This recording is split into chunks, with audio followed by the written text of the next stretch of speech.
murid. Nah, kita seorang murid. Seorang murid punya guru. Nah, di saat seseorang ini punya guru, guru ini akhlaknya tipenya tipe mana? Jadi kita murid kita punya guru, dan guru ini tipe akhlaknya akhlak siapa? Walaupun mungkin katanya kiai, walaupun mungkin katanya ustadz, walaupun mungkin, ini udah walau mungkin dia itu adalah katanya ulama, tapi kalaulah memang kepribadiannya jauh dari akhlak Rasulullah SAW, tinggalkan. Itu bukan suri tauladan kita. Nah, jadi siapapun orangnya, hadirin Bapak Ibu yang dimuliakan Allah Subhanahu wa taala, suri tauladan kita siapa? Rasulullah sallallahu alaihi wasallam. Maka Rasulullah sallallahu alaihi wasallam ini bukan hanya contoh untuk diri kita, bukan hanya contoh atau pula suri tauladan untuk manusia sebagai golongan, bukan hanya contoh di satu masyarakat atau pula daerah, tetapi Rasulullah sallallahu alaihi wasallam contoh rahmatan lil alamin. Jadi Rasulullah sallallahu alaihi wasallam itu sebagai suri tauladan, dan suri tauladannya bukan hanya untuk satu golongan orang Islam saja, orang beriman saja, orang bertakwa saja, dan hanya satu, mereka itu mencontoh kepada Rasulullah sallallahu alaihi wasallam untuk siapa? Umat manusia di alam dunia sebagai rahmatan lil alamin. Nah, sebetulnya hadirin Bapak Ibu yang dimuliakan Allah Subhanahu wa taala, kejadian umat manusia pada saat sekarang ini hampir tidak jauh dan tidak ada bedanya. Manusia ini sama seperti halnya apa yang terjadi kejadiannya pada zaman Rasulullah sallallahu alaihi wasallam. Jadi pada zaman Rasulullah sallallahu alaihi wasallam mereka mempercayai terhadap apa yang diucapkan oleh Rasulullah, tetapi tidak mengimani kepada Rasulullah. Nah, ini zaman dulu. Bagaimana pada masanya mereka selalu mengikuti apa yang diucapkan, terkadang mempercayai apa yang diucapkan oleh Rasulullah. Ya, masalahnya tidak mengimani kepada Rasulullah sallallahu alaihi wasallam. Ini terjadi umat manusia di alam dunia pada saat sekarang ini. Jadi pada hakikatnya manusia pada saat sekarang ini, siapapun orangnya, dimanapun letak duduknya, apapun negaranya, dimanapun benuanya, pada dasarnya semua umat manusia itu mengidolakan dan mendambakan kebenaran. Yuk kita cek. Jadi semua manusia itu mengidolakan, mendambakan kebenaran. Rancangan dasar Perserikatan Bangsa-Bangsa, apa fungsi dan tujuannya? Kemaslahatan, kebenaran, kebaikan dunia. Itu dunia. Asia, bagaimana persatuan Asia, Eropa, Afrika, benua Amerika, semua sama, rancangannya adalah kemaslahatan dan kebenaran. Lari ke ASEAN. ASEAN, begitu pula G20, tujuan utama dibentuknya ASEAN kemaslahatan dan kebenaran. Lah, kalaulah memang semua umat manusia selalu berbicara kemaslahatan dan kebenaran, apa visi dan misi Rasulullah sallallahu alaihi wasallam diutus ke muka bumi ini? Rasulullah sallallahu alaihi wasallam diutus ke muka bumi ini tidak ada lain, wa ma arsalnaka illa rahmatan illa rahmatan lil alamin.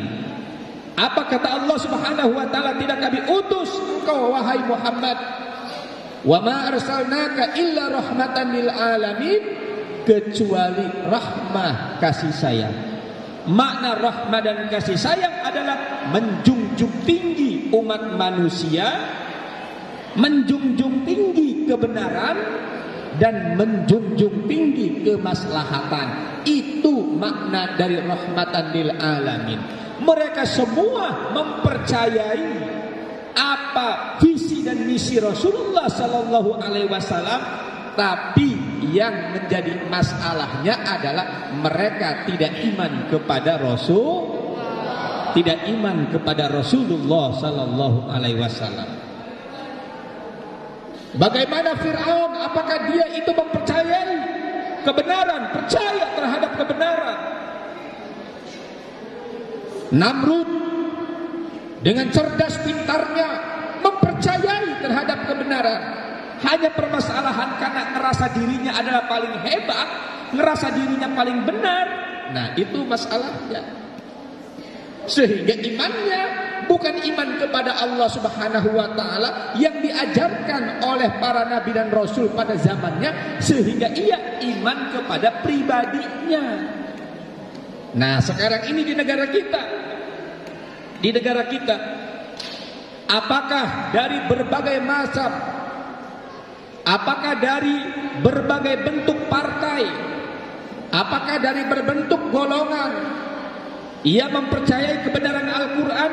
Kami yakin semua mempercayai kebenaran Al-Quran dan hadis. Apakah ada yang diragukan dalam visi misi Rasulullah sallallahu alaihi wasallam mengajarkan agama dan syariatnya?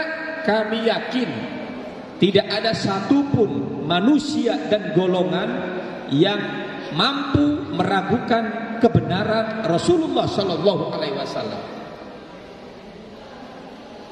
Kita lihat, apapun golongannya, apapun partainya, partai A, partai B, partai C, pasti berbicaranya adalah berbicara kebenaran.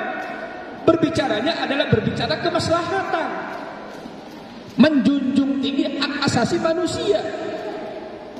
Berbicaranya adalah manusia derajatnya untuk dimuliakan.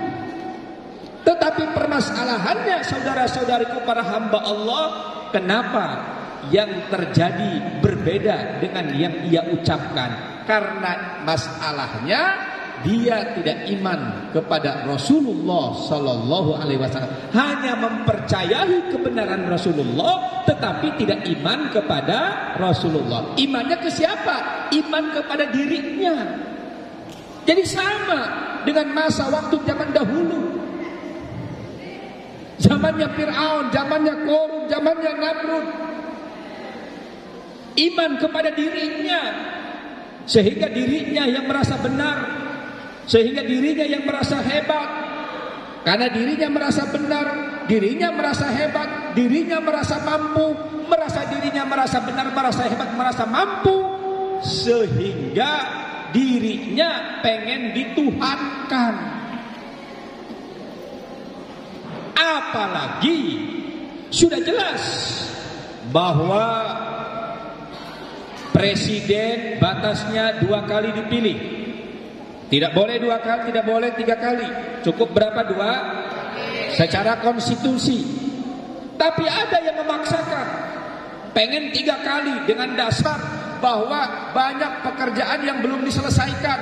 Emangnya yang mampu cuma dia seorang? Emangnya yang mampu cuma pribadinya? Emang negara punya dewek? Semua juga mampu kalau diberi kesempatan.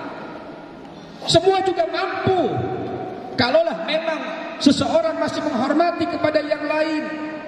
Maka kita sebagai umat Rasulullah sallallahu alaihi wasallam, bahwa Rasulullah diutus ke muka bumi ini adalah rahmatan lil alamin.